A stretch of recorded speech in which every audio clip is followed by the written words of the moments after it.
Hey guys, welcome back to my channel. Ooh, here. I got all my lightsabers right there. Yeah, got a lot of lightsabers right there. There's a lot of there's a lot of lightsabers. This is a lot of lightsabers. This is my new one. Cyber assassin. It's super cool. Hey guys, welcome back to my channel. So for today's video, I thought it'd be really awesome to do a book review of something I've been reading that was recommended to me. Pulled straight from the Star Wars Legends series itself. Boom, Star Wars, Heir to the Empire. Now, this book was, as I said, recommended to me from none other than JJ Plagiarisms. And for those of you who don't know, yes, we've had our differences in the past, but over the past few months, me and JJ have talked back and forth. And aside from the two of us having very clear different opinions about how Star Wars is being handled, I don't think he's a bad guy. I disagree with him. But he recommended that I read something from the EU series, and I took him up on his offer, and I've read all the way through it, and I gotta tell you, I was very pleased. So much so that I even picked up the other two novels of this book trilogy.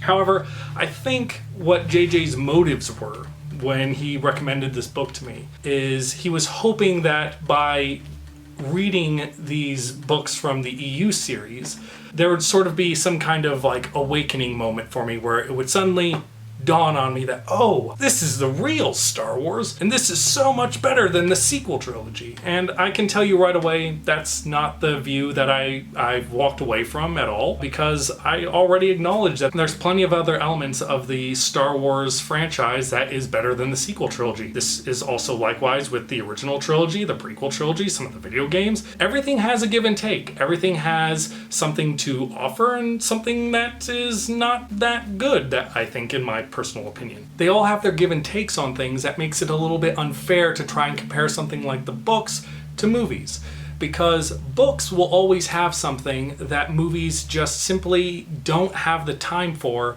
and that's context. Yes, movies can achieve a certain level of context, but it will never compare to what a book can convey. You'll never be able to get the inside dialogue, the inside thoughts of a character that comes across naturally on screen without it sounding really forced and clunky sounding. And especially when it comes to movies that are adapted from books, sometimes when movies try and follow exact dialogue to movies, it can sound really clunky because things that sound good in a book doesn't necessarily transfer well onto film. Books will always have the power of context that makes them really compelling and really powerful pieces of media. Movies have the benefit of spectacle. They're meant to be artistic pieces, these big, grand, fun, and beautiful pieces of artwork that look really cool and are just fun to watch. TV shows have the benefit of lots of context, but also spectacle. The only difference is they're kind of in the middle of things where, again, you'll never get that same level of context as a book can provide, but it can provide more context than a movie ever will. That's why I'm always never really surprised and kind of annoyed by when people compare characters like Ahsoka to Rey, when they're like, oh, Ahsoka's such a far more fleshed out and better character than Rey. Well, no shit, Sherlock. The girl's had several seasons of different shows based around her. She's about to get her own TV show with books and comics made about her. This is a character that has been completely and totally fleshed out, and that is not a fair comparison to a character that had to share screen time in only 3 movies. We have so much more context built around Ahsoka than we do about Rey, and that's kind of why I'm so excited to see a Rey movie being made. I want to see this character built up with more context. But I digress a bit. All I really walked away from after reading this book is, yeah, this was a good book. I enjoyed it. The characters definitely felt like the characters. Han feels like Han. And in fact, I actually like a bit of the humor here. There's a really funny kind of back and forth conversation between Han and Leia during a diplomatic mission where he doesn't want to give up his gun. And I was like, yeah, this feels a lot like Han. And in fact, I actually walked away with sort of a newfound appreciation for the sequels, because while reading this book, I found a lot of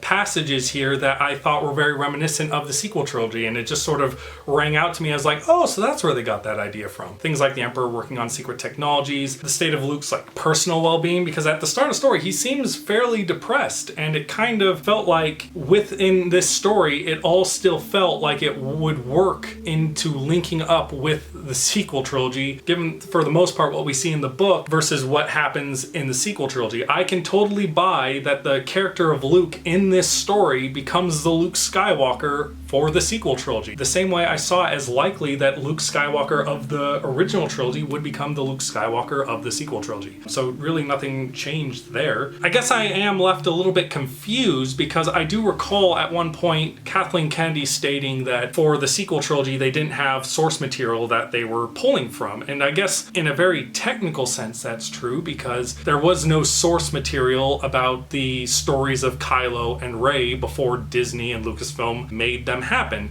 And if that's what she's meaning, that does technically make sense, but no source material that they haven't pulled anything from? That doesn't seem right. Because especially given how the sequel trilogy concluded, this seems very in line with stories from the EU like Dark Empire, where they have a story about the Empire returning from the dead and using cloning technology to reestablish himself and him infusing his soul into these cloned bodies of his. Unless they're expecting me to buy that Lucasfilm had no idea of that story's existence and they just so happened to almost point for point recreate that story in a lot of ways, I would say that's not necessarily true. Just sometimes the simplest answer is the real answer. And it seems clear to me that Disney and Lucasfilms is pulling material from book sources like the EU and putting it in their stories, but the stories are done a different way. So technically both are true at the same time. The way they applied those elements don't happen in the way that the previous source material depicted them happening. So it does technically work. It's just sort of weird that she would say something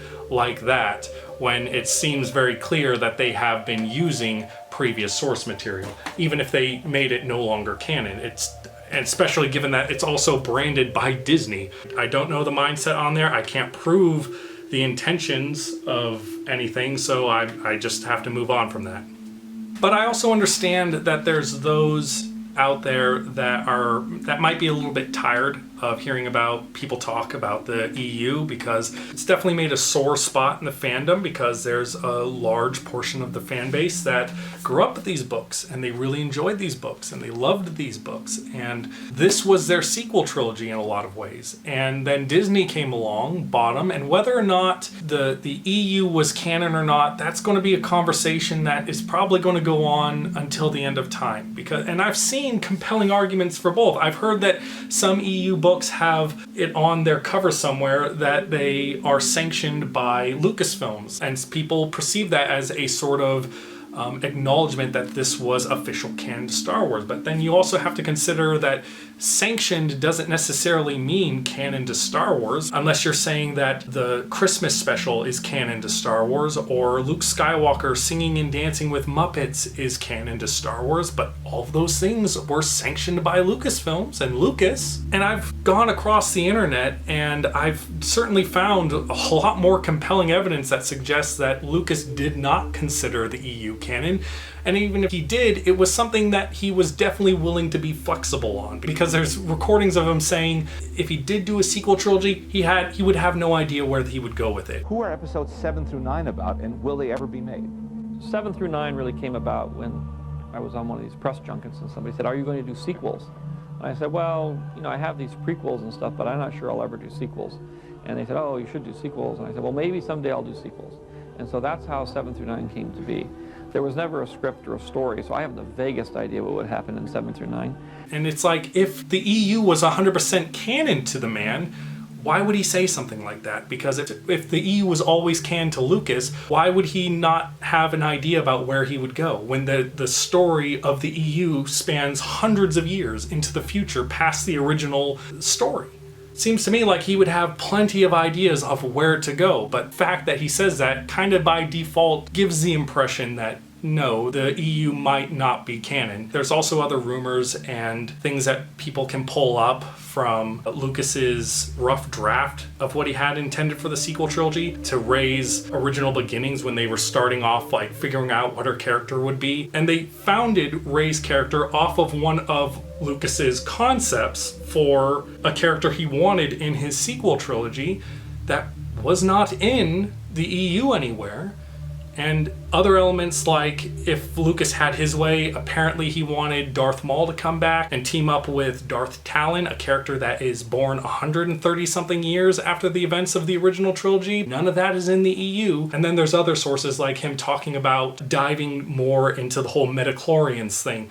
All of these things do not happen in the EU. By default, for him to pursue these things would make the EU non-canon, just by the fact that the events of the stories that he wanted to tell with the movies wouldn't match up to the events of the books. It's just, there's no real debating that. Everything had to relate to each other, be consistent with each other, and of course be consistent with the movies, which were canon. Our biggest problem was a guy named George Lucas, because he didn't necessarily buy into the spin-off fiction and game program and all the alternate universe that we were creating. We wanted it to be one universe. We really felt strongly that that was what it needed to be. But George, as the filmmaker, didn't want to be beholden to somebody else's creative vision. So we would have very interesting skirmishes, because we had a bunch of stuff that became, for the fans, pretty much canon about what happened after Return of the Jedi, you know, what different places in the galaxy were called, and lots of different things. And if he was proposing to do something in the prequels that contradicted that, we would have long debates that usually ended, at least in the first session, with,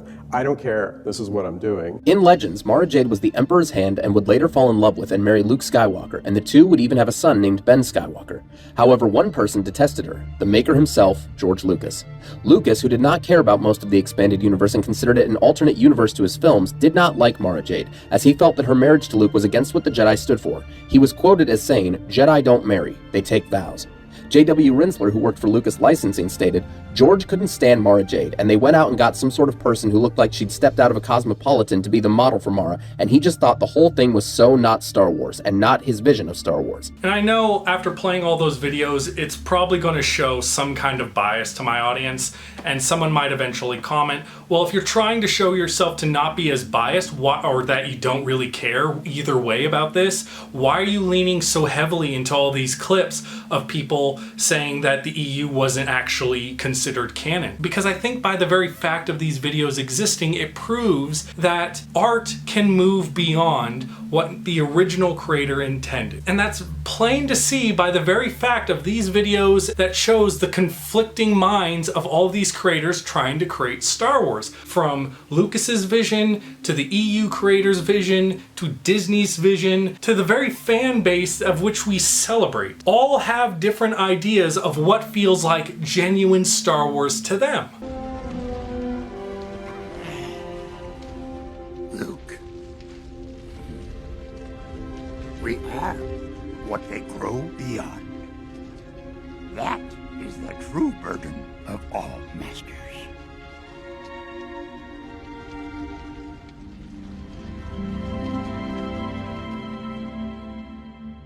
Not every single thing created in the EU was greenlit and approved by Lucas. And if you can look past all of that and say, well, that doesn't matter, this still feels like genuine Star Wars to me, that's fine. I'm not here to tell you you're wrong. But at that point, you don't have any ground to stand on to tell other people who may enjoy Disney's version of Star Wars that they're wrong because Lucas didn't agree with every single thing that happened in the sequels or what Disney's been doing with Star Wars since they've acquired it. Not if you want to be logically consistent. You're playing by rules for thee, but not for me. And I do digress a little bit, but whether or not the EU was canon before is sort of beside the point. Because what I've been seeing over the past few years is that Lucasfilm has been working to reintegrate the EU storyline into the new storyline that they've built thus far. And it sort of has gotten me to believe that this has always been their plan.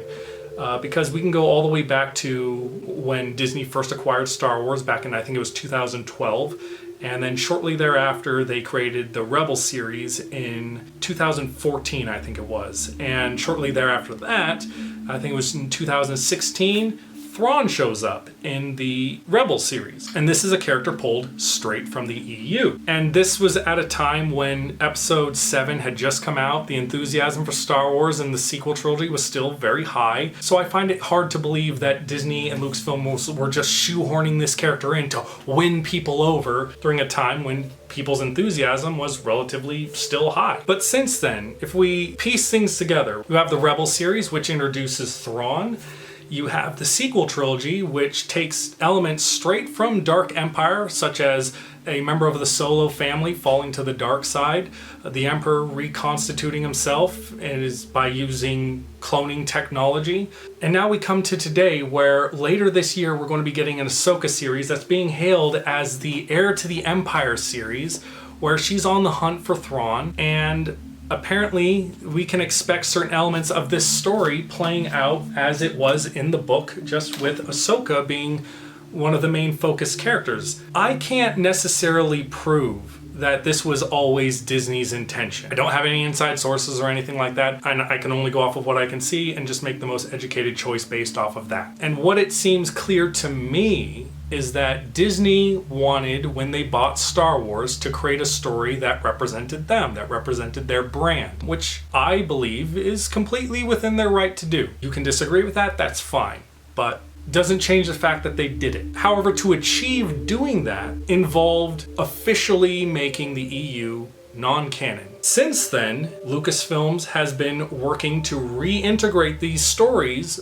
around the new canon. And I guess what I've been sort of building up to throughout the course of this video is, at the end of the day, I feel like I need to ask you guys, what is more important to you?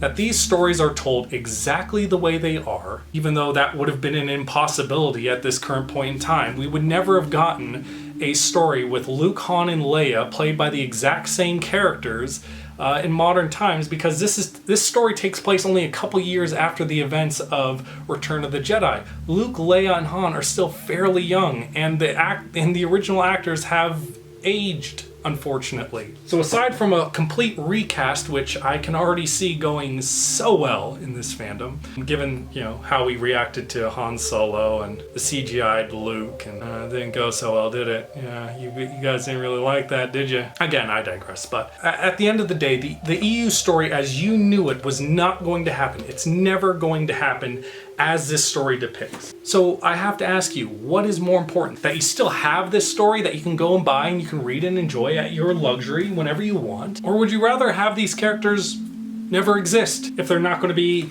100% in line with these books? Or can you be content with the idea that these characters might get a second life in the new shows and movies that are going to continue coming to us eventually? Can you be content with these characters being reincorporated into the Star Wars world, where they can still continue their stories in some way, shape, or form? Sure, we're not going to get the story about all the Solo children or the Skywalker children or Mara Jade, maybe. But if Disney and Lucasfilm were to take their characters and reincorporate them somewhere in the Star Wars universe, maybe not as the same characters, but endured the same struggles and upheld the same values as the characters within the story, would it really matter then? Is it more important that these characters have the names of their storybook counterparts? Or is it more important that these characters represent what they represented in the books and believe the things that they believed in the books and did the things that they did in the books to an extent, right? Because things would have to be obviously changed.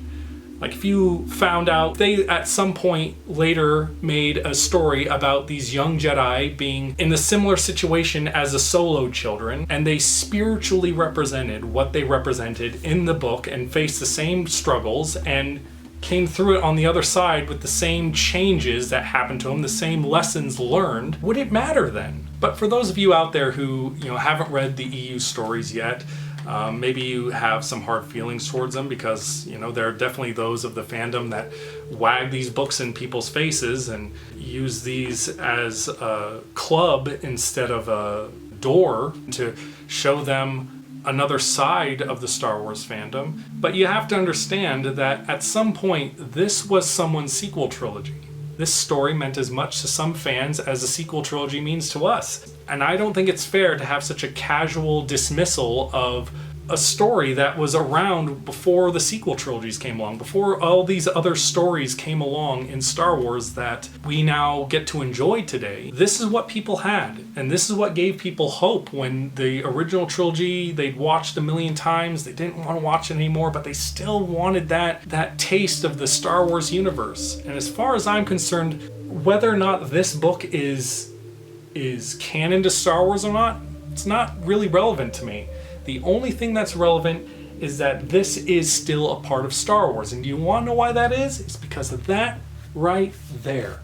This will always be a part of Star Wars, whether the fan base wants to acknowledge it or not, whether Disney wants to acknowledge it or not. Fortunately, I think they are in their own way by applying these stories into the new content. And I'm sure there are those out there that can look at this in a sour sort of way, think that it's all just shoehorning and rip-offs of what came before. You can definitely look at it that way, but I choose to look at it as though they're paying homage to it. And because the Thrawn of the Rebels series is in every way like the Thrawn of this book that I've read so far, a ruthless commander who's very intelligent with a very strong love of the arts. The character of this book and the character of the Rebel series are virtually identical to me, and that's my perspective. You can disagree with it, and that's fine, because like with books and movies and these things that are in the realm of art, it's all a matter of subjective opinion. And I guess what I'm trying to get at is, if we as the fan base that enjoys and is satisfied with Star Wars and the direction they've taken thus far can't show some kind of sympathy or understanding for the work that came before and those that enjoyed that work and feel like that work has just been callously cast aside, how can we possibly ask of these people to show that same kind of sympathy and understanding for the content we enjoy? And I've gotten a really cool experience out of this. I've been talking with another fan that doesn't like the new era of Star Wars, but wanted to share something of the past that meant something to him, and I feel like I got to experience a bit of that enjoyment. And it's those kind of connections we need to be making with one another. We have to start learning to start giving and taking for one another if we want us to start working towards a unity again. And it's specifically because we have people on both sides that don't want to hear the other side's point of view, that doesn't even want to consider that new content might be good or past content might be good, that just keeps us divided, that allows other YouTubers to use that conflict to further separate us. I am personally very proud to have this a part of my Star Wars collection, because this is actually the first Star Wars book that I've ever read, and I look forward to reading the next two in the trilogy before I get to the other books that I have in my collection that are actually connected to the official canon. And for anyone out there who hasn't read these books yet, I would highly recommend giving them a look. It's